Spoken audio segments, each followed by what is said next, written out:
Бүгінгі таңда аталмыш білім ордасы республика бойынша жоғарғы оқу орындарының рейтингісінде 10 орынға табан тіреген. Ректор Ерсін Жүнісов есебі барысында аталған оқу орны президент жүктеген тапсырмаға сәйкес корпоративтік басқару жүйесінің тиімді жүзеге асырылып жатқандығына тоқталды. Бастама шеңберінде жемқорлықпен күресу шаралары тың серпін алды. Семей медицина университеті директорлар кеңесінің тәуелсіз мүшесі Әуезнұр Қаженов ұжымның атқарып жатқан игі бастамаларына жоғары бағасын берді. Осы университеттің бүкіл стратегиялық жоспарын, алдыда қойылған қаржы басқа жоспарларын бәрін бекітетін институт қой.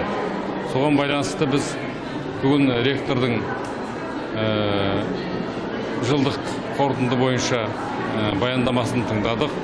Тамаша баяндама, сол біздің алдыда қойылған стратегиялық жоспарларымыз орындалып жатыр. Жаңа оқу жылында қолға алынған тың бастамалардың бірі жедел жәрдем дәрігерлерін даярлайтын оқу бөлімінің ашылуы.